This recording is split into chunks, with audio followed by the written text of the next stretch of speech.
Hello future doctors, कैसे हैं आप लोग बेटा। तो आज बात करने वाले हैं एक और नए चैप्टर की, locomotion and movement.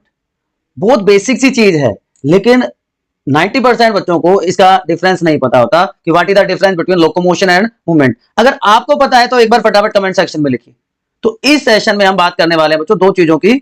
Number one, locomotion and movement, and secondly muscles के बारे में, what are different type of muscles. तो स्टार्ट करते हैं लोकोमोशन। सबसे पहली बात, जैसा कि आप यहां पे देख पा रहे होंगे, वॉलेंट्री मूवमेंट है बॉडी का। कैसा है? वॉलेंट्री मूवमेंट है, जिसमें पोजीशन चेंज होती है, लोकेशन चेंज होती है। या हम कह सकते हैं कि जब एक ऑर्गेनिज्म, एक इंडिविजुअल एक जगह से दूसरी जगह पे जाता है तो ऐसे मूवमेंट को क्या कहते हैं? लोकोमोशन कहते हैं। All locomotions are movement, but all movements are not locomotion. ठीक है, तो मूवमेंट तो कनेक्टेड है लोकोमोशन से। सेकंड बात आती है, व्हाट इज मूवमेंट। अब मूवमेंट क्या होता है, आपको आइडिया आ गया होगा। बताओ व्हाट इज मूवमेंट। चलिए यहीं पे बता देता हूं मूवमेंट क्या होता है। कि एक फिक्स पोजीशन पे रह के और उसके एक मीन पोजीशन के टू एंड फ्रो अगर बॉडी एडजस्ट होती है, दैट इज कॉल्ड मूवमेंट। कि जैसे प्लांट्स हैं, प्लांट्स एक जगह से दूसरी जगह पे नहीं जा सकते, लेकिन अपनी फिक्स पोजीशन से, जो मीडियन पोजीशन है, मीन पोजीशन होती है, जब हवा आती है तो इधर उधर हिलते रहते हैं। ठीक है ना, तो दैट इज मूवमेंट। हमारी बॉडी के विसरल ऑर्गन जो है उनका मूवमेंट होता है, लेकिन वो अपनी पोजीशन चेंज नहीं करते। राइट। सो लोकोमोशन और मूवमेंट है इंटरलिंक्ड प्रोसेसेस हैं, दोनों के दोनों इंटरलिंक्ड प्रोसेसेस हैं। कुछ एग्जांपल्स हैं, जैसे अगर हम पैरामीशियम की बात करें तो जो सिलिया है उसके मूवमेंट की हेल्प से जो फूड है वो साइटोफेरेंक्स में चला जाता है और उससे बॉडी में चला जाता है। और हाइड्रा टेंटिकल्स को यूज करता है टू कैप्चर प्रे, और सिलिया और टेंटिकल्स दोनों लोकोमोशन में भी हेल्प करते हैं। इसी तरह ह्यूमन बींग्स की बात करें, जो हमारे लिम्स हैं वो किस में हेल्प करते हैं, चाहे वो फोर लिम है चाहे वो हाइंड लिम है, वो बॉडी का इक्विलिब्रियम मेंटेन रखते हैं, बॉडी पोस्चर को मेंटेन रखते हैं, उसके अलावा लोकोमोशन में भी हेल्प करते हैं। तो ये दोनों के दोनों वर्ड जो है वो इंटरकनेक्टेड है। तो दो तरह के मूवमेंट्स हो गए हमारी बॉडी में भी। अगर हम बात करें तो there are two type of movements. Body movement में दो टाइप हो गए, movement of body parts. Movements of body parts में भी दो तरह के मूवमेंट हो गए बच्चों। पहला, एक्सटर्नल बॉडी पार्ट्स का मूवमेंट या movement of external body parts. तो इसमें कौन सा एग्जांपल आप दे सकते हो? ये बहुत सारे कामों के लिए हो सकता है, जैसे अभी हमने बात करी लिम्स का मूवमेंट, पोस्चर मेंटेन करने के लिए। ठीक है। हेड का movement to maintain equilibrium of the body, या हमारे जो ईयर का जो पिन्ना होता है वो साउंड वाइब्रेशन को कलेक्ट करने का काम करता है। राइट। तो मूवमेंट ऑफ पिन्ना। तो ये एक्सटर्नल बॉडी पार्ट्स के मूवमेंट्स हो गए।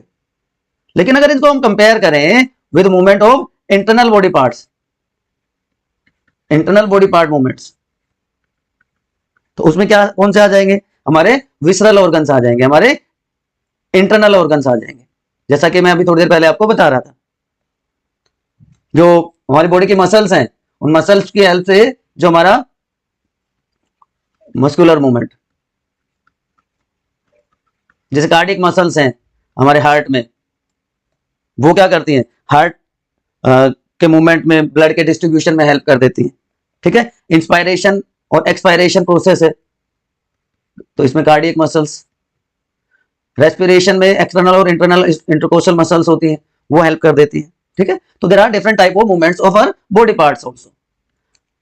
अब अलग अलग टाइप के ऑर्गेनिजम्स में, नॉट ओनली ह्यूमंस, अलग अलग टाइप के ऑर्गेनिजम्स में अलग अलग तरह का मूवमेंट होता है। लेकिन ह्यूमन बींग्स में भी ये सारे के सारे मूवमेंट्स देखने को मिल जाते हैं। सबसे पहले अमीबॉइड, अमीबा में जो मूवमेंट होता है वो इर्रेगुलर शेप स्ट्रक्चर है, तो वहां पे एक टेम्पररी स्ट्रक्चर की फॉर्मेशन हो जाती है जिसको हम सूडोपोडिया कहते हैं। तो जो सूडोपोडिया है वो प्रोटोप्लाज्म के स्ट्रीमिंग में हेल्प करती है। तो इस प्रोसेस को साइक्लोसिस या साइटोप्लाज्मिक स्ट्रीमिंग भी कहा जाता है। ठीक है ना। इसी तरह जो आगे हम पढ़ेंगे, जो माइक्रोफिलामेंट्स हैं, हमारे स्केलेटल एलिमेंट जो है, वो भी हेल्प करते हैं मूवमेंट में। तो मैक्रोफेजेस और ल्यूकोसाइड्स इस तरह का मूवमेंट दिखाते हैं। Second type of movement is ciliary, कि सिलिया की हेल्प से जो मूवमेंट हो रहा है उसको हम सेलरी मूवमेंट कह देंगे। तो जो हमारा रेस्पिरेटरी पैसेज है, उसमें जो ट्रैकिया में सीलिया प्रेजेंट होते हैं वो जो फॉरेन सब्सटेंस जो इनकमिंग एयर के साथ आ जाते हैं उनको रिमूव करने का काम करते हैं। इसी तरह जो फेलोपियन ट्यूब्स हैं, ओविडक्ट्स हैं, वहां से सिलरी मूवमेंट होता है, इसको हम फेलोपियन ट्यूब भी कहते हैं, ओविडक्ट को। And third one are muscular movements, जो मसल्स के हेल्प से होते हैं। ये अलग अलग टाइप की मसल्स होंगी, चाहे वो स्केलेटल मसल्स हैं, स्मूथ मसल्स हैं, कार्डियक मसल्स हैं, और जो हमारे एक्सटर्नल लिम्स के मूवमेंट की बात हो, चाहे वो टंग के मूवमेंट की बात हो, वो सारा का सारा मस्कुलर मूवमेंट्स में आ जाता है बच्चों। तो एक एक करके सारों के डिटेल में बात करते हैं। देखिए यहाँ पे क्या हो रहा है, अमीबॉइड मूवमेंट में क्या हुआ, प्रोटोप्लाज्म की स्विमिंग हो रही है, प्रोटोप्लाज्म की स्विमिंग हो रही है। तो जो आउटर साइटोप्लाज्म है, एक्सोप्लाज्म जो है वो जेल लाइक है, और यहाँ पे एक्टिन फाइबर्स का, एक्टिन फिलामेंट्स का नेटवर्क प्रेजेंट है। इनर जो साइटोप्लाज्म है, एंडोप्लाज्म जो है वो क्या है, सोल लाइक है, जहां पे एक्टिन फिलामेंट्स प्रेजेंट है, इसलिए इसको सोल जेल थ्योरी भी कहा जाता है कि आउटर में जेल है, इनर में सोल है, sol gel theory of amoeboid movement. ठीक है, एग्जांपल ऑलरेडी मैं आपको बता चुका हूं, macrophages and leucocytes. Second one आ जाता है, सीलिया के हेल्प से होता है। जो इनर लाइनिंग है वहां पे इस तरह के फाइन हेयर लाइक प्रोजेक्शंस होती हैं जिनको सीलिया कहा जाता है ना। तो ये सीलिया जो है वो बाहर से आने वाले जो फॉरेन सब्सटेंसेस हैं ट्रैकिया में उनको ट्रैप कर लेते हैं, उनको रिमूव करने का काम कर देते हैं, और स्पर्म के मूवमेंट में हेल्प करता है ये इनसाइड ओविडक्ट या फेलोपियन ट्यूब। तो सिलिएटेड कोलमनर एपिथेलियम आप देख रहे हो यहाँ पे। Third one are muscular movements, muscle के हेल्प से, चाहे हमारे फोर लिम्स हैं चाहे वो हमारे हाइंड लिम्स हैं, हाइंड लिम्ब और फोर लिम्ब के हेल्प से जो मूवमेंट होता है वो क्या कहलाता है, मस्कुलर मूवमेंट। तो ये तीन टाइप के मूवमेंट बेसिकली हम डिस्कस कर चुके हैं। उसके बाद ह्यूमन मस्कुलर सिस्टम की बात करें। अच्छा, एक फ्लैजिलर मूवमेंट और देखने को मिलता है। फ्लैजिला की हेल्प से अगर मूवमेंट होगा तो उसको क्या कह देंगे हम, फ्लैजिलर मूवमेंट। चलिए वो भी बता देता हूं मैं आपको साथ के साथ। फ्लैजिलर मूवमेंट, फ्लैजिलर मूवमेंट जो ह्यूमन स्पर्म है उसका जो मूवमेंट है, क्योंकि वहां पे फ्लैजिलेटेड सेल्स होती हैं जो उसके मूवमेंट में हेल्प करती हैं। तो फ्लैजिला प्रोपल्शन इक्विपमेंट का काम करता है for movement of sperm in human beings. ठीक, अब locomotion in human beings occurs with the help of different type of muscles. तो ह्यूमन बीइंग्स में मीजोडर्मल मतलब जो मिडिल लेयर है, मीजोडर्म से डेवलप होने वाले जो मसल्स हैं वो मिलती हैं जो हमारे बॉडी वेट का 40 से 50% बनाती है। अब तीन इंपॉर्टेंट प्रॉपर्टीज होती हैं हमारे मसल्स की, थ्री इंपॉर्टेंट प्रॉपर्टीज, ये तीन वर्ड हैं, एक्साइटेबिलिटी, कॉन्ट्रैक्टेबिलिटी, इलास्टिसिटी, और उसके साथ साथ एक्सटेंसिबिलिटी। चलो चारों वर्ड आपको समझा देता हूं। देयर आर फोर प्रॉपर्टीज और four characteristic features of a muscle. क्या क्या है, फटाफट बताओ क्या क्या है प्रॉपर्टीज, प्रॉपर्टीज ऑफ मसल्स। सबसे पहले एक्साइटेबिलिटी। क्या होता है एक्साइटेबिलिटी में, एक्साइटेबिलिटी, एक्साइटेबिलिटी, एक्साइटेड स्टेट आपने केमिस्ट्री में तो एटलीस्ट पढ़ा होगा। What is excited state, excited state क्या होती है किसी भी मसल, किसी भी एटम की, कि जब उसको एनर्जी मिल जाती है तो वो लोअर एनर्जी लेवल से हायर एनर्जी लेवल में चला जाता है, और उस कंडीशन को क्या कहा जाता है, एक्साइटेबिलिटी। तो यहां पे भी कुछ ऐसा ही है। एक्साइटेबिलिटी का मतलब यहां पे वही है कि वो थ्रेशोल्ड पोटेंशियल मिलने के बाद हायर स्टेट में चले जाते हैं, and that is known as excitability. बात समझ में आई, एक्साइटेबिलिटी। सेकंड वर्ड क्या है, सेकंड वर्ड क्या है, कॉन्ट्रैक्टेबिलिटी। सेकंड वन इज कॉन्ट्रैक्टेबिलिटी, कि जो एक्टिन और मायोसिन फिलामेंट होते हैं, जो दो टाइप के फिलामेंट हैं एक्टिन और मायोसिन फिलामेंट, उनकी हेल्प से मसल कॉन्ट्रैक्ट और रिलैक्स कर पाती है। तो shortening of arms and lengthening of arms वो कॉन्ट्रैक्टेबिलिटी की वजह से है। एक्सटेंशन भी, एक कॉन्ट्रैक्ट हो गया, दूसरा एक्सटेंसिबिलिटी हो गया। तो कॉन्ट्रैक्ट और extension. And last one is, fourth word क्या है, इलास्टिसिटी।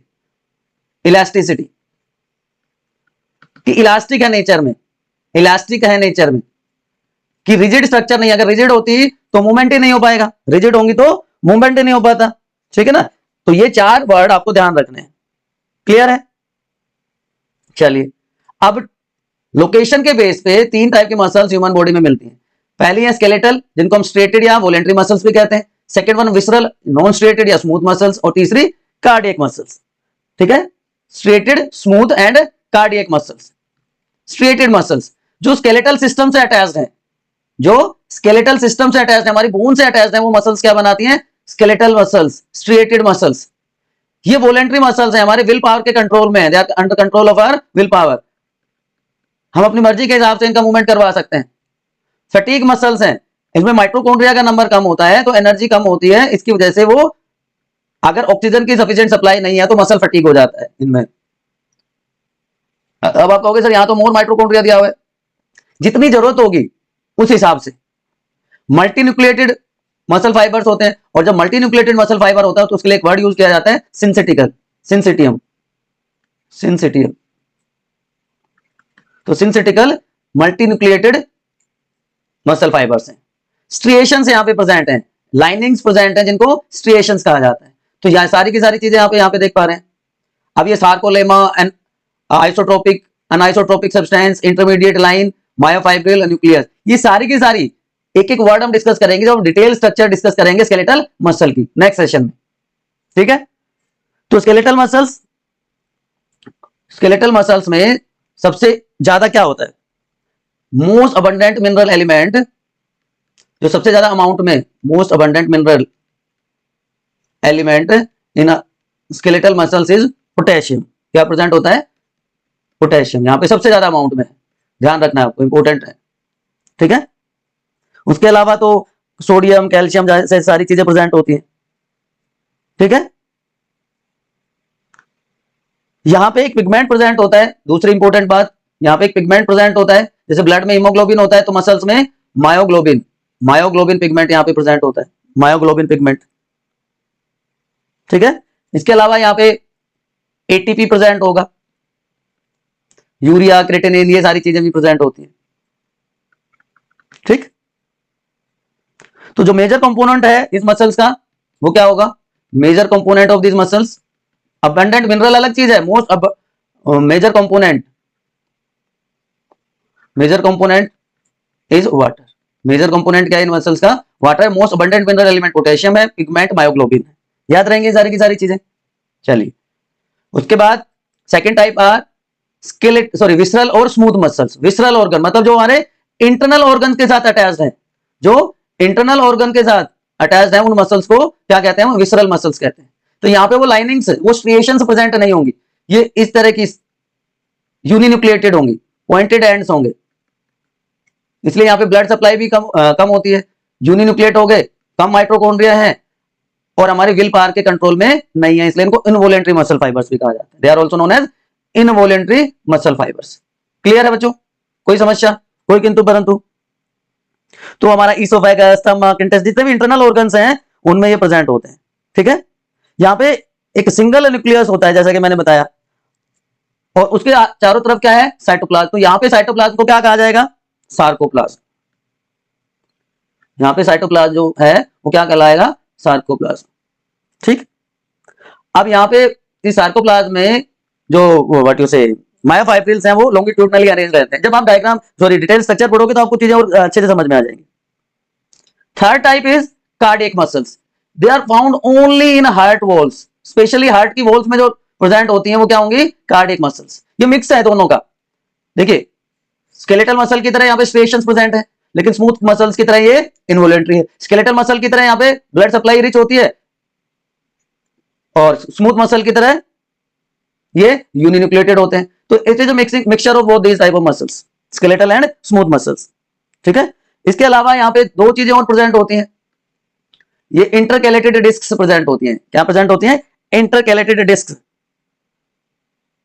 डार्क एरियाज होते हैं रेगुलर इंटरवल पे, जिनको इंटरकैलेटेड डिस्क कहा जाता है। ये स्पेशलाइज्ड रीजंस हैं। Intercalated disc are specialised regions of cell membrane. जो दो एडजेसेंट फाइबर्स हैं, एक फाइबर ये है ना, दूसरा फाइबर ये है, तो दो एडजेसेंट फाइबर के मेम्ब्रेन का जो एरिया है वो क्या बनाता है? इंटरकैलेटेड डिस्क बनाता है। ठीक है, ये क्या करते हैं?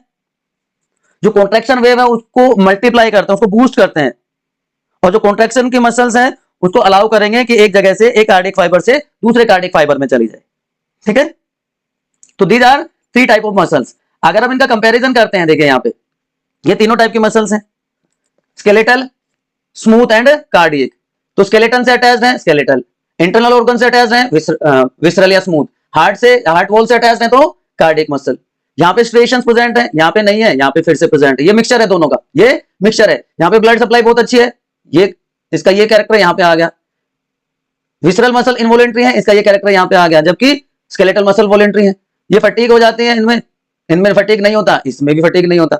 इसमें मल्टीन्यूक्लिएटेड है, ये फीचर नहीं आया, लेकिन स्मूथ मसल यूनिन्यूक्लिएटेड होते हैं, ये कार्डियक मसल में आ गया। यहाँ पे माइटोकॉन्ड्रिया ज्यादा है, यहाँ पे माइटोकॉन्ड्रिया ज्यादा है, यहाँ पे कम है। माइटोकॉन्ड्रिया ज्यादा होने का रीजन यही है कि भैया अगर हार्ट की मसल्स काम करना बंद कर देंगे तो आत्मा और परमात्मा का मिलन हो जाएगा ना, हार्ट अगर हमारा काम नहीं करेगा तो ये दूसरा तरीका है इसको कंपेयर करने का कि कार्डियक मसल्स में इंटरकैलेटेड डिस्क और ओब्लिक ब्रेजेस प्रेजेंट होते हैं, यहाँ पे दोनों में ये नहीं होती, ये स्पेशलिटी है कार्डियक मसल की।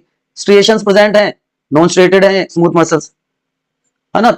ये सेंट्रल नर्वस और ऑटोनोमिक नर्वस सिस्टम दोनों के कंट्रोल में होता है, ये सिर्फ ऑटोनोमिक नर्वस सिस्टम के कंट्रोल में, इसलिए तो क्या है वो इनवॉलेंट्री है। ये सेंट्रल नर्वस सिस्टम के कंट्रोल में, तो इसलिए क्या है वॉलेंट्री है। तो दीज आर डिफरेंट टाइप्स और ways of comparing different type of muscles. इसके बाद हम बात करेंगे वो जो मैं आपको कह रहा था, detail study of striated muscles की। लेकिन इससे रिलेटेड कोई कंफ्यूजन है, कोई डाउट है, तो आपको अपने स्टडी डेस्टिनेशन बायोनिति आरआरजी के कमेंट सेक्शन में पूछ लेना है, ठीक है ना। चैनल पर नए हैं तो सब्सक्राइब, लाइक और शेयर कर दीजिए, क्योंकि फ्री ऑफ कॉस्ट कंटेंट आपको यहां पे मिलता है कंप्लीट बोर्ड और नीट एग्जाम के लिए। Thanks for watching, keep studying, see you soon.